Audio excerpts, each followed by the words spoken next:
अस्सलाम वालेकुम जी my YouTube family, कैसे हैं आप सब। उम्मीद करते हैं आप सब ठीक होंगे। अल्हम्दुलिल्लाह यहाँ भी हम सब ठीक हैं। Welcome back to my channel. आज जैसा कि आप लोग देख रहे हैं कि वीडियो में कुछ सफ़र ही आपको दिखाई दे रहा है, तो माशाल्लाह अल्हम्दुलिल्लाह आज बच्चों के बाबा उम्रे की सादत के लिए निकल पड़े हैं। मदीना से मक्का जा रहे हैं। मैंने उनसे बोला था कि मुझे कुछ वीडियो शेयर करें ताकि मैं अपने व्यूवर्स के साथ शेयर कर सकूं। वीडियो को आगे बढ़ाने से पहले अगर आप लोग चैनल पर नए हैं तो प्लीज़ चैनल को सब्सक्राइब करें, वीडियो को लाइक और शेयर करना ना भूलिएगा और कमेंट सेक्शन में ज़रूर बताइएगा कि वीडियोस आपको कैसी लग रही हैं। Thank you so much. तो व्यूवर्स, उन्होंने वहाँ से मदीना से टिकट करवाए थे ट्रेन के फॉर मक्का, और ये माशाल्लाह से जा रही हैं। आप खैरियत से वहाँ पहुँचेंगे, फिर उसके बाद मैं आपकी वहाँ से कुछ वीडियोस आपके साथ शेयर करूँगी। और जो सऊदीया जाए और अलबैक ना खाए ऐसा तो पॉसिबल ही नहीं है। खाना तो खाना ही है ना। और वहाँ का फेमस रेस्टोरेंट है अलबैक, बहुत बहुत टेस्टी, बहुत यम्मी फूड होता है वहाँ का, बिल्कुल डिफरेंट होता है और मज़ा आता है उसको खाने का। उनके स्पेशली नगेट्स बहुत मज़े के होते हैं। एक जगह आप वसल्लम ने इरशाद फरमाया, हज व उम्रा मुहताजी और गुनाहों को ऐसे दूर करते हैं जैसे भट्टी लोहे और चांदी और सोने की मैल को दूर करती है, और हज मबरूर का सवाब जन्नत है। सुभान अल्लाह। जो शख्स इस्तात रखता हो उस पर हज और उम्रा वाजिब है। अल्लाह को ये सादत नसीब फरमाया, आमीन सुम आमीन। एक और हदीस है, हदीस नबी सल्लल्लाहु अलैहि वसल्लम। हज़रत अब्दुल्ला बिन मसूद रज़ियल्लाहु ताला अन्हु कहते हैं, रसूलुल्लाह सल्लल्लाहु अलैहि वसल्लम ने फरमाया, हज और उम्रा एक के बाद दूसरे को अदा करो, इसलिए कि ये दोनों फ़िक्र और गुनाहों को इस तरह मिटा देते हैं जैसे भट्टी लोहे, सोने और चांदी के मैल को मिटा देती है, और हज मबरूर का बदला सिर्फ जन्नत है। सुभान अल्लाह, सुभान अल्लाह।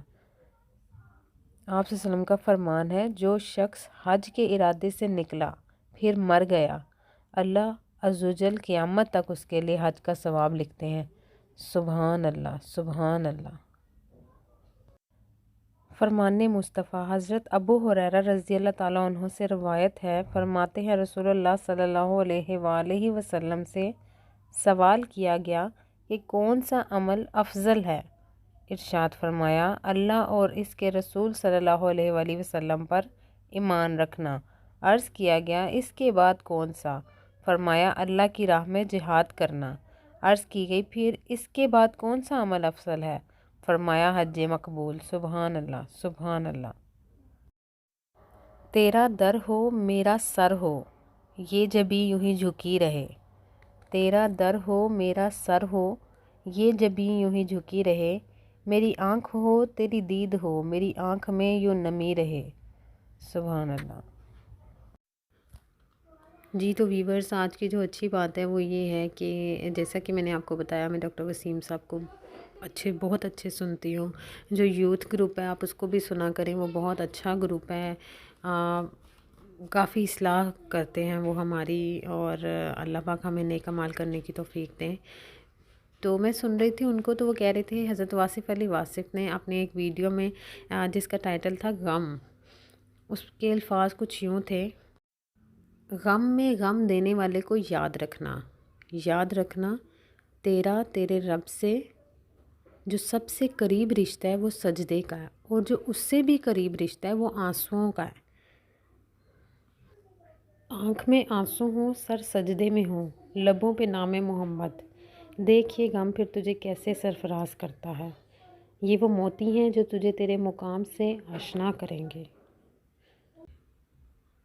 गम से घबराना नहीं है, गम से मुकाबला करना है, गम को रीड करना है। क्या वो हदीस शरीफ नहीं सुने हमने कि जिस बाप ने 3 बेटियों को पाल पोस कर बड़ा किया और फिर उनको रुखसत किया, تو جتنی پیاری بیٹی ہوگی اتنا بڑا غم دے کے جائے گی، مطلب رخصتی کے بعد وہ اتنی زیادہ یادیں چھوڑ کے جائے گی، اور وہ غم 3 بڑے غموں کے بعد پھر کیا ہے، رسول اللہ صلی اللہ علیہ وسلم کے ساتھ آپ کا ساتھ ہے۔ سبحان اللہ، سبحان اللہ، اللہ اکبر۔ تو ہمیں چاہیے کہ جب بھی کوئی دکھ ہو، کوئی غم ہو، تو اللہ تعالیٰ کی طرف ہم پلٹ جائیں، اللہ تعالیٰ سے دعائیں مانگیں سجدے میں جا کے۔ تو بس یہ وہ اپنا ہی قصہ سنا رہے تھے کہ جب اللہ پاک نے ان کو ہدایت دی اور وہ سارے غلط کام یا جو بھی ان کی لائف تھی اس کو چھوڑ چھاڑ کے واپس دین کی راہ پہ چلنے لگ گئے، اور جس طرح وہ یوتھ کلب کو سنتے تھے اس کو جوائن کیا، اور طہا ابن جلیل ان کو ماشاءاللہ سنتے تھے، اور وہ بتانے لگے کہ میں نے لیکچر سنا ہوا تھا، تو ایک دفعہ میری ان سے ملاقات ہوئی تو میں انہی کا لیکچر سنا رہا ہوں نا۔ تو میں نے ان سے بولا کہ سر میں آپ کے لیے کیا کر سکتا ہوں نا، تو انہوں نے بولا کہ یہی کرتے رہو، مطلب میرا جو عمل ہے نا دوسروں تک پھیلاتے رہو۔ تو یہ بڑی خوبصورت ایک وہ بڑے طریقے سے یہ بات بتا رہے تھے، اور بہت سننے میں اچھی لگ رہی تھی۔ تو اللہ پاک ہمیں بھی ایسے نیک کام کرنے کی توفیق عطا فرمائے کہ ہم کچھ اچھی بات کسی کے ساتھ بانٹ سکیں، کسی کے دل میں، کسی کے ذہن میں ہماری کوئی اچھی بات رہ جائے تو وہ ہمارے لیے ڈیفینیٹلی صدقہ جاریہ ہوگی۔ اسی اچھی بات کے ساتھ مجھے اجازت دیں، اپنا بہت سارا خیال رکھیے گا اور دعاؤں میں یاد رکھیے گا، اسی طرح سپورٹ کرتے رہیے۔ انشاءاللہ ایک نئی ویڈیو کے ساتھ جلد ملیں گے۔ اللہ حافظ۔